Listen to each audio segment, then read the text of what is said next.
no, Direwolf. Okay, come on, let's do this, okay? Yes, I will hop on the bandwagon. Let's put my 2 cents in there. So, y'all know, you've all heard it by now. Colossal Biosciences recently announced the birth of 3 genetically engineered wolf pups, Romulus, Remus, and Khaleesi, which kind of has been hailed as a groundbreaking achievement in de-extinction. But is it really that? De-extinction? So let's take a closer look. What actually is a direwolf? The direwolf was a distinct species that roamed North America somewhat 13,000 years ago.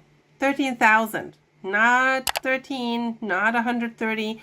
13,000 years ago. Picture that. That is forever ago. And contrary to popular belief, direwolves were not actually closely related to gray wolves. Recent genetic studies show this. In fact, they diverged from other canids over 5 million years ago, almost 6. So there's a pretty significant evolutionary gap here, and by just editing some gray wolf DNA to express certain direwolf traits does not really recreate an entire extinct species to me. Now, genetics is a vast and really complicated topic. There's so much to it. I can't get into all of it. I also don't know everything about it. I'm not a geneticist, but from everything that I've researched. So Colossal's approach was to modify 14 genes in gray wolves to express 20 traits that are associated with direwolves. Like they're larger, a larger skull, and broader skull, and stuff like that. And while that may result in animals that look more like direwolves, they're essentially still just modified gray wolves.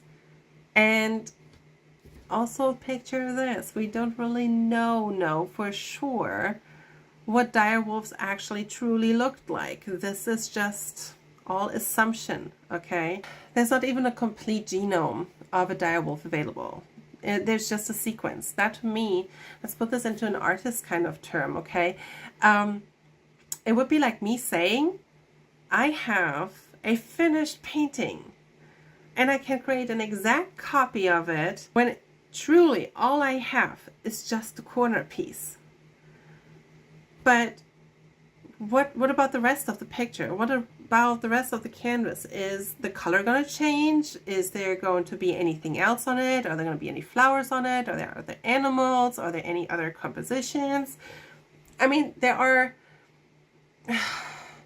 so many options. Is it, you know, especially with DNA, is it coding? Is it non-coding? There are millions of variables. Sure, they say they share about 98% of their DNA, but so do we with chimps. And we're not the same, are we? Do we look the same? Not really. Some may even say not even close. Do we act the same? I mean, there are similarities, granted, sure, but I want to say there is still a very, very distinct difference between us. So de-extinction, not in my book. I still think that this whole thing is a fascinating topic, albeit controversial. Because on one hand, it gives hope for other species that are currently on the brink of extinction or are already extinct, that recently went extinct, where we can actually create a clone. And they have done this with the black-footed ferret, and successfully so. They have pretty much, you know, cloned them and brought them back from the brink of extinction. So, but with that, we actually did have a full sequence, the full genome. Now, on the other hand, there are some more concerning implications with the current political climate and administration suggesting to phase out the Endangered Species Act and list in favor of technological advances. So what does that actually mean to us? Is it going to mean that it could potentially just overlook the importance of preserving existing biodiversity and ecosystems, because now all of a sudden it's like, oh, I can just fix that later.